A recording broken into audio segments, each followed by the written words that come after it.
Anyong mga kabayan, for this video, na-invite po tayo ng isang friend sa kanilang isang pre-medical mission sa church nila. So, the medical mission success was not only measured in the number of patients treated, but also in the smiles of gratitude on their faces and improved health outcomes achieved through dedicated care and compassion. Ganun! So, keep watching! Meron ba dyang Para sa mga pang beauty? para dito sa stomach. Sa stomach. Para sa stomach to. Kailangan po ng salompas. Sa lompas, para sa mga dito-dito niyan. Mga sakit po sa mga katawan. B-complex. Marami po. Marami po yan. Punta na po kayo dito. Aray ko. Hello! Name is Hannah. Hello.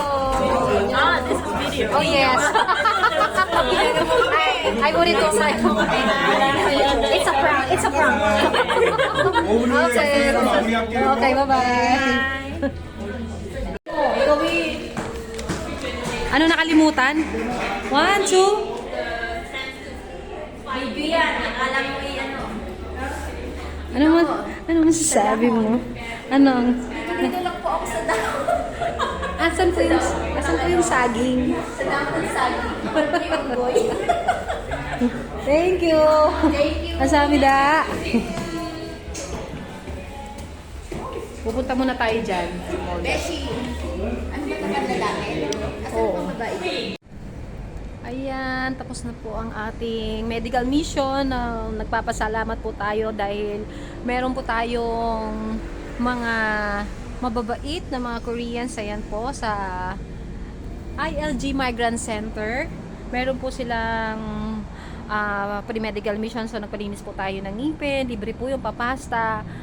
Meron din po silang binigay na mga vitamins sa atin. Siyempre, yung mga OFW na kagaya nating mga, siyempre, puro trabaho, may binigay sa atin na pang mga vitamin B, lalo sa mga puyat, yun po yung kanyang sinadjust. So, binigyan din po tayo ng protein. So, marami po silang mga inalok sa atin ng mga medical needs na binigyan ng mga medical. So, pang internal, meron din po silang ultrasound. Kaya po, nagpapasalamat po kami dito that naimbitahan po tayo ng isang kaibigan natin na sa ILJ.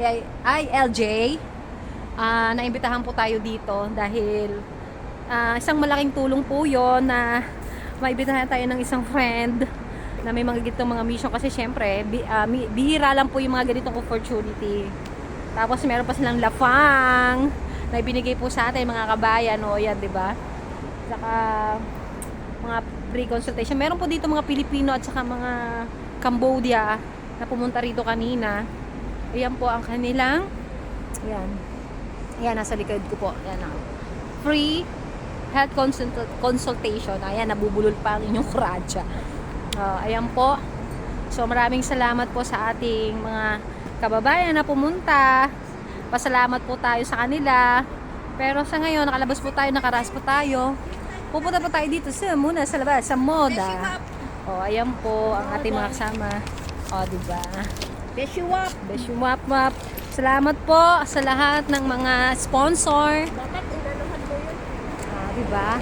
Ng mga Kasi sana mga ibang Koreans kasi ayaw nila ng mga may camera. tayo, bes. Saan tayo? Sige, lilipat mo muna po kami.